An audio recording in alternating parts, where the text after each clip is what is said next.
Okay, I'll formally introduce this tape. Okay, Then. sure. This is Ingram Marshall, and I'm interviewing Alvin Curran in New York City on January 11th, 2001.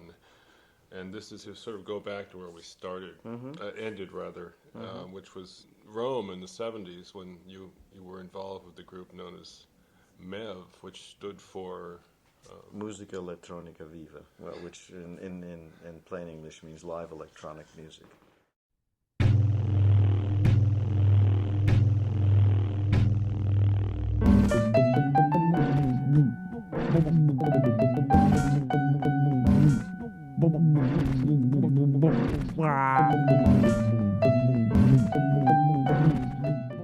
Strangely enough, the circumstances of my arriving in Rome were quite interesting. It had to do with a kind of a suggestion of Joel Chatterby.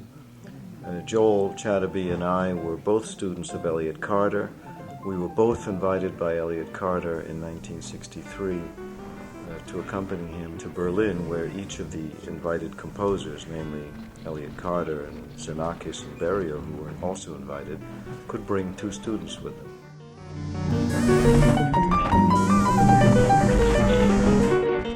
Frederic Rzewski was also a sort of a backdoor invite. Anyway, Frederic also had a residence in Rome. Hopped down to Rome, and that was that for me.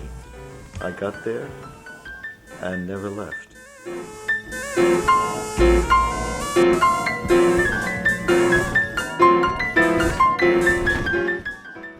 Frederic got into this idea that electronics was the next place, the next step, and so in a way, this was the initial catalyst that caused the group Musica Electronica Viva to come about. Frederic's enthusiasm, his idea of that we could draw sounds out of mute objects with contact microphones, and this is what we're talking about, circuitry. At the same time, my young ex-roommate from Yale shows up on a Fulbright grant in Rome, namely Richard Teitelbaum. So there we are, Teitelbaum, Curran, Rzewski, all Yale, Princeton, covered in ivy, and ready to raise hell.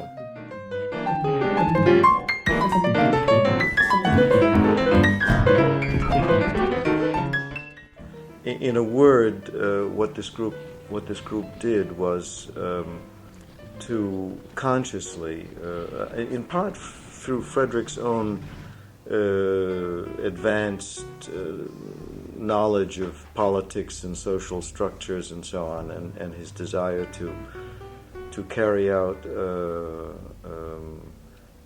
what you could say quite honestly, revolutionary acts, at least artistically. And through this very, very strong these strong convictions, of which I was just a greenhorn in terms of knowing about these things, Frederic set us essentially on the track of creating music without scores, without conductors, without rules. In short, a music which was not only liberating in its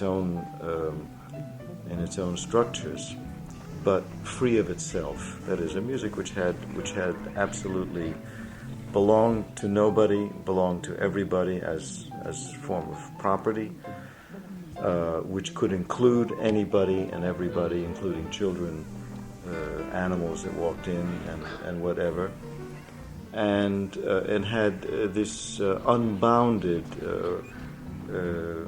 perimeterless music with no confines and no borders, and this basic philosophy permeated the work and our attitudes and our behaviors.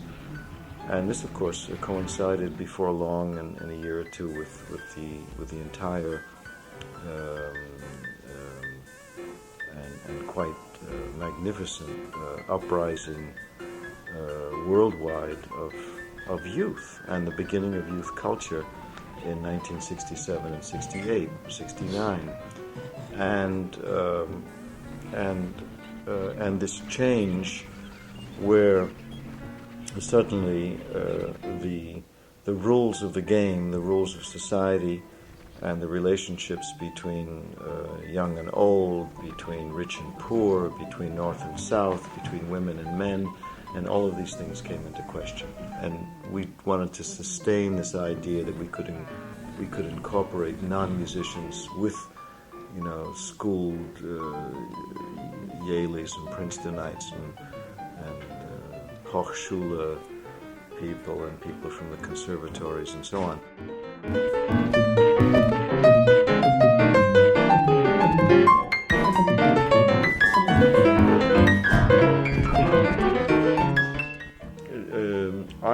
I can remember moments of just pure joy. I mean, here is music like you've never heard it, never could imagine it, and never want it again, maybe. But there it is, and people making it with no rules, no score, no nothing. And they don't know when it began, and they don't know how to even end it.